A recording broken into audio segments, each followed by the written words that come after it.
ማጣት የሚባለው ቃል ድጋሜ ቤት ውስጥ እንዳይገባ ከፈለግ አሁን የምነግርህ 5 ነገሮችን ተግባራዊ አድርጋቸው። አንደኛ ሪስፖንሲቢሊቲ፣ ሰው ሳትሆን ሰው አታምጣ።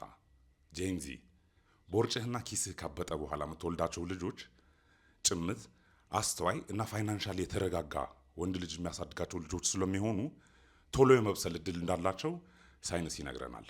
ሁለተኛው ሞቲቬሽን በት ሩቲን፣ በእቅድና በፕሮግራም የምተጋ እንጂ አንዱ ጥሩ ነገር ስላገኘ ወይም አሁንም አልጋ ላይ ተኝተሃል ተብለ ሞቲቬሽናል ስለተነገረ የምትነቃ ሰው ከሆንክ አንተ ምንም ተስፋ የለህም።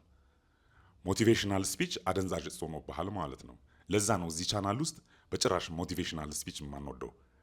እና ይህንን ቪዲዮ ላይክ፣ ሴቭ፣ ሼር አድርገህ ማለት ነው ፎሎ ካረከኝ የቲክቶክ አልጎሪዝምህ ማለት ነው ወደ ቢዝነስ እውቀቶች ይቀየራል እና በጣም ተጠቃሚ ትሆናለህ። ሶስተኛ መጀመሪያ ራስህን ተከፋይ አርግ። ፔይ ዩርሰልፍ ፈረስት።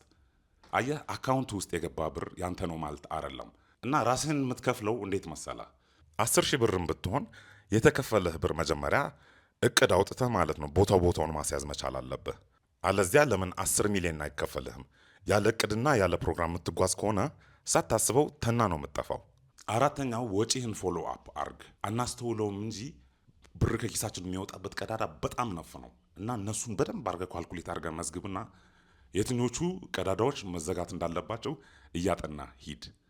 አምስተኛው ስታብል የሆነ ሀገር ውስጥ እየኖርክ ከሆነ አንድ ቢዝነስ ጀምርና ያ ቢዝነስ የአባትህን ስም እስኪተካ ድረስ ማለት ነው ወደ ከፍታ ልትወስደው ትጋ። ወይራስ እንደ ኢትዮጵያ አይነት ፍራጃይል የሆነ ሀገር ውስጥ እየኖርክ ከሆነ እንደገና 2-3 ቢዝነስ የግድ ይልሃል።